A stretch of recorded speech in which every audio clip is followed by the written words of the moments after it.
Hey guys, this is just a video to tie up some loose ends from my last video. Another thing I do is I make CDs and DVDs of our church services. And my oldest brother is my pastor and he asked me would I do this, so yes I do. So I have got, yes, some of the people of our church still use CDs and DVDs. And so I'm going to get these printed up today.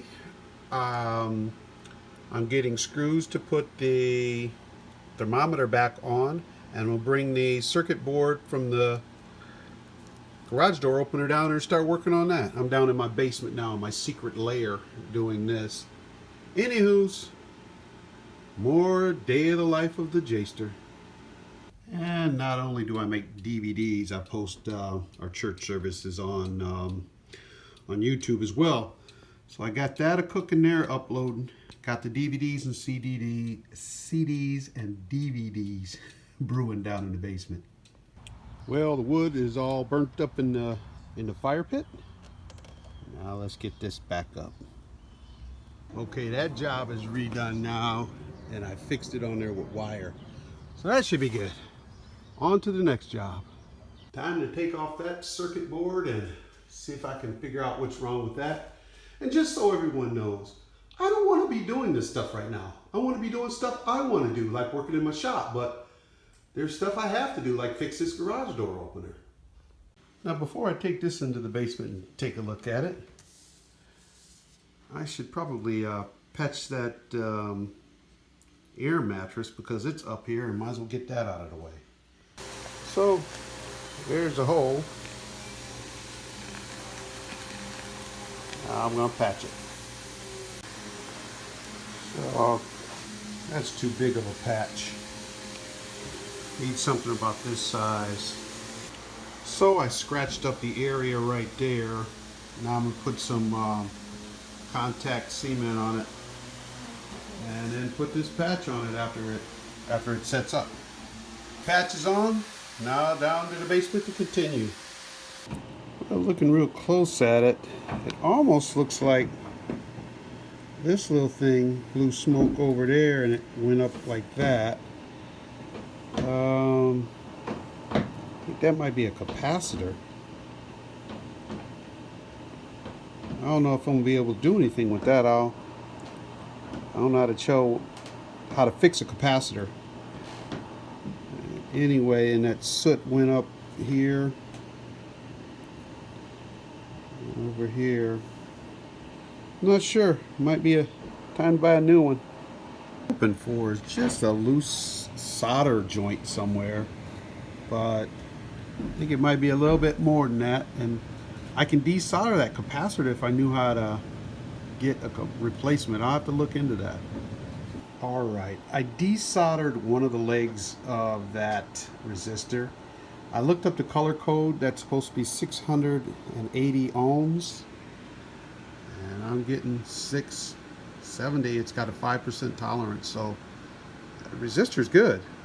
So I'll resolder that, and I'm wondering about its next door neighbor down there. But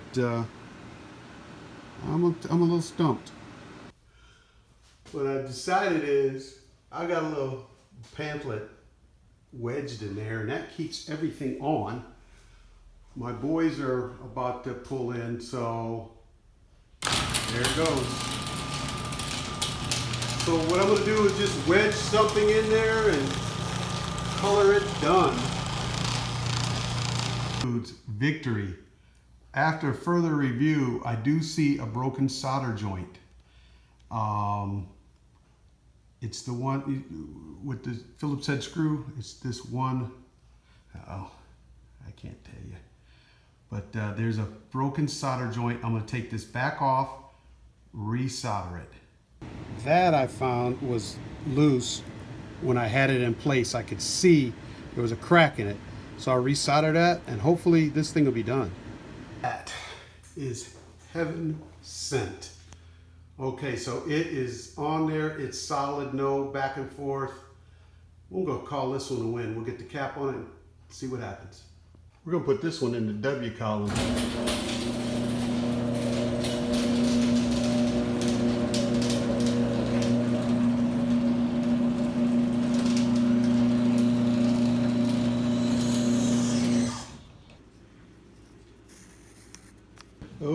Okay, just to show, I got the air mattress patched.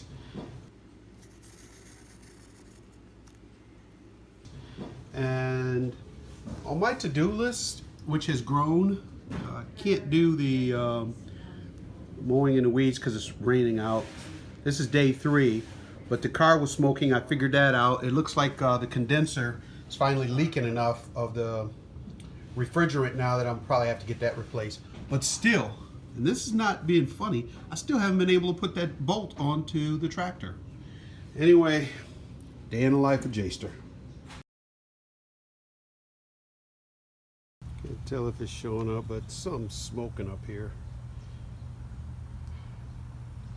I have no idea. Boys brought it home, said it was smoking. Well, it is. Okay, I got all the lines with the air out of it. The Magenta was giving problems. It's been 2 days since I did the original video.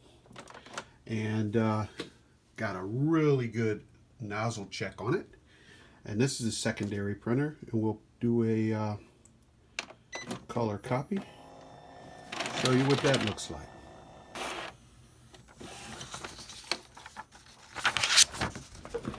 And there we go. It still has a little banding on a couple of them, but it's almost perfect again. Again, it takes a couple days, and takes a couple of days of it being parked, the head being parked, and I put Windex in. I'll show you. One of the things that you refill cartridges with, but anyway, this is a mixture of distilled water and Windex, and there's the head that it sits on at night. Clean that out with this, and as it sits on that, it loosens up anything on the head. And a couple more days, and this thing will be printing perfectly. And then all I have to do is keep printing a couple pages per week, and it keeps everything nice. I just fell behind on that. Anyway, here we go with the next project. Now this is just a couple of pictures of my old LaserJet printer for Barry Maniloa.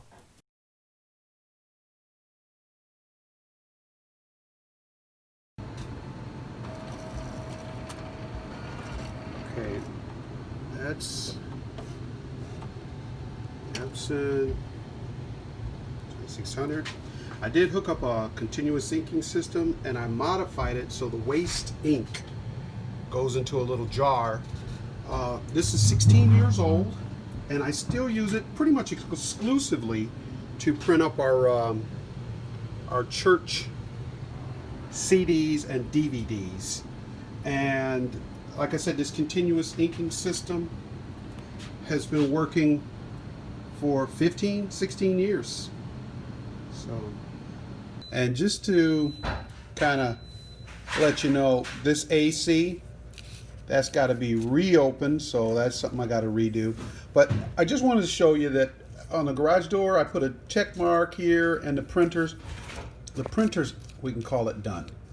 So I knew I had checked them, but now printers are done, and at least the one is, so I'll call them both done for right now. Anyway, that's where I stand on this, and my list is continuing to grow. Didn't even touch my weed whacker, and of course this was taken care of with the rain, and now that, not even close. Anyway, thank you.